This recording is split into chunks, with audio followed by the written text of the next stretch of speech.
কলকাতার আনন্দবাজার পত্রিকা 2018 সালের 15 এপ্রিল একটা রিপোর্ট করেছে বাংলাদেশের পহেলা বৈশাখ উৎসব নিয়ে।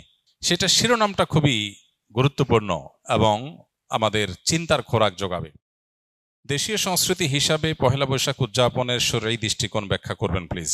দেখুন, ইসলামে একজন মানুষকে বেঁচে থাকার জন্য আনন্দ, বিনোদন এবং সাংস্কৃতিক যে আয়োজন আছে সেগুলোকে ইসলাম মৌলিকভাবে নিষেধ করে না, বরং পৃথিবীর যে কোনো দেশের যে কোনো অঞ্চলের মানুষের নিজস্ব যে সংস্কৃতি আছে, নিজস্ব যে কৃষ্টি কালচার আছে, এই সমস্ত কৃষ্টি কালচার, আনন্দ, বিনোদন, সংস্কৃতি এগুলোর কোনোটা যদি কোরআন এবং হাদিসের সাথে মৌলিকভাবে কোনো সাংঘর্ষিক কিছু এগুলোতে না থাকে, তাহলে শরিয়া সেগুলোকে অনুমোদন করে, নিষেধ করে না।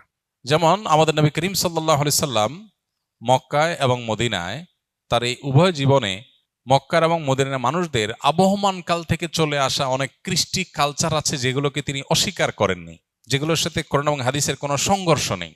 আর যদি কোনোটার কোরআন এবং হাদিসের কোনো বিশেষ নির্দেশনা, নীতিমালা, প্রিন্সিপালস এর কোনো সাংঘর্ষিকতা তিনি দেখতে পেয়েছেন, তাহলে সেটাকে তিনি নিষেধ করেছেন।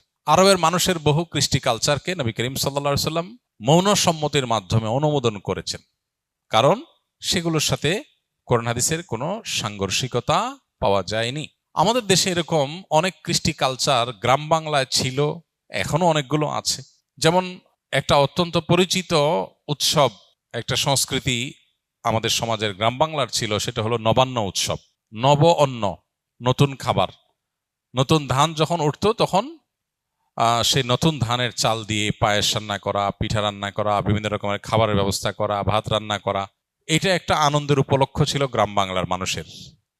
ঘরে ঘরে ধান উঠেছে, সে উপলক্ষে রান্না বাড়া এবং খাবার দাবারের ব্যবস্থা করা। এই নবান্ন উৎসব এখানে এমন কিছু নাই যেটা আসলে শরিয়া নিষেধ করেছে, অতএব শরিয়া দৃষ্টিকোণ থেকে এটা নাজায়েজ কোনো বিষয় না, আমরা সেটা করতেই পারি।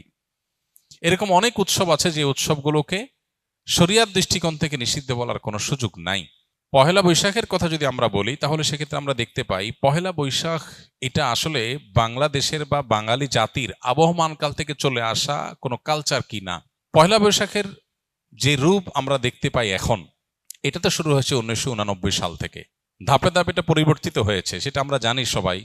বাট এটার একেবারে প্রাচীন রূপ যদি আমরা দেখি পহেলা বৈশাখের, তাহলে দেখতে পাই পহেলা বৈশাখ উপলক্ষে মূলত জমিদারি প্রথা যখন চালু ছিল এ অঞ্চলে, তখন জমিদাররা বছরের যে খাজনা নিত কৃষকদের কাছ থেকে, এই খাজনা তোলার শেষে বছরের প্রথম দিনে তারা এই পহেলা বৈশাখে তারা একটু মিষ্টি মন্ডা প্রজাদেরকে খাওয়াতো। তাহলে এটা ছিল খাজনা উত্তোলন উৎসব, যেটা করত জমিদারেরা।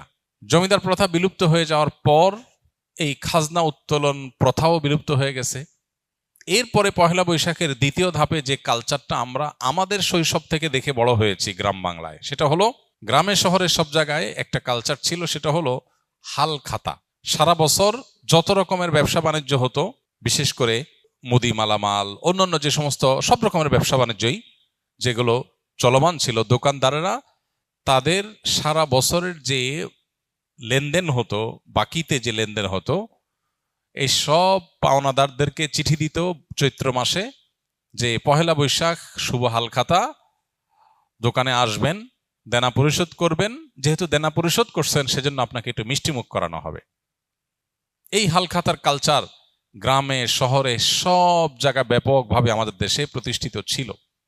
সারা বছরের দেনা পহেলা বৈশাখে এসে পরিষ্কার করে, ক্লিন করে, নতুন করে আবার খাতা খোলা হতো। এই জন্য এটার নাম ছিল হাল খাতা। এই হাল খাতা হলো পহেলা বৈশাখের দ্বিতীয় ধাপের সংস্কৃতি বাংলাদেশের মানুষের বা বাঙালির। এরপরে 1989 সালে মূলত ঢাকা ইউনিভার্সিটির চারুকলা ইনস্টিটিউট থেকে কিছু শিক্ষক শিক্ষার্থীদের উদ্যোগে সর্বপ্রথম পহেলা বৈশাখ উপলক্ষে যে শোভাযাত্রা বের করা হয়, সেই শোভাযাত্রার নাম ছিল কি? আনন্দ শোভাযাত্রা। কিছুদিনের মধ্যেই সেটার নাম পরিবর্তন হয়ে গেল মঙ্গল শোভাযাত্রা। তারপরে আবার সেটা পরিবর্তিত হয়ে এখন বৈশাখী শোভাযাত্রা বা অন্য কোনো নাম পর্যন্ত হয়তো এসে ঠেকেছে। এই যে মঙ্গল শোভাযাত্রা, যেটি পহেলা বৈশাখ উপলক্ষে দীর্ঘ বেশ অনেক বছর যাবৎ খুব ঘটা করে প্রতিপালিত হয়েছে আমাদের সমাজে, এটা প্রথম কথা হলো বাংলাদেশের মানুষের বা বাঙালি জাতির আবহমানকাল থেকে চলে আসা কোনো কালচার না। কৃষ্টি বা কালচার কোনো কলেজ বিশ্ববিদ্যালয় থেকে পরিকল্পিতভাবে নোট লিখে একদম সাজিয়ে গুছিয়ে কোনো কৃষ্টি বা কালচার এভাবে শুরু হয় না। আমাদের বাংলাদেশের মানুষের যে আবহমান কাল থেকে যে চলে আসা কালচারগুলো একেবারে মানুষের ভেতর থেকে উঠে এসেছে, এই পহেলা বৈশাখ উপলক্ষে মঙ্গল শোভাযাত্রার নামে যা হচ্ছে অন্তত এটা কখনো সে আবহমান কাল থেকে চলে আসা বাংলাদেশের মানুষের মধ্য থেকে গড়ে ওঠা বেড়ে ওঠা কোনো কৃষ্টি বা কালচার না।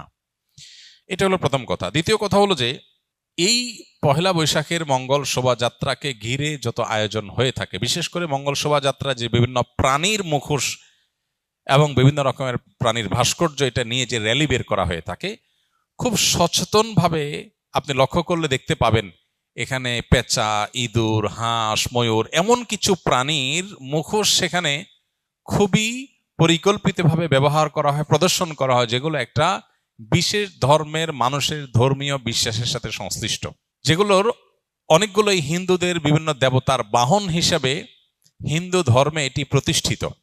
এবং এই যে শোভাযাত্রা হয়ে থাকে, এই শোভাযাত্রার আয়োজক চারুকলা ইনস্টিটিউট সংশ্লিষ্ট শিক্ষক বৃন্দ, ব্যক্তিবর্গ বিভিন্ন সময়ে যে সমস্ত বক্তব্য পত্রপত্রিকা দিয়েছেন, আপনি এখনো গুগল করলে, অনলাইনে সার্চ করলে আপনি দেখতে পাবেন যে তারা স্পষ্ট করে বলেছেন মঙ্গল শোভাযাত্রাটা হলো মঙ্গলের উদ্দেশ্যে যাত্রা। মানে এই যাত্রা কেন হচ্ছে? যাতে করে মঙ্গল আসে।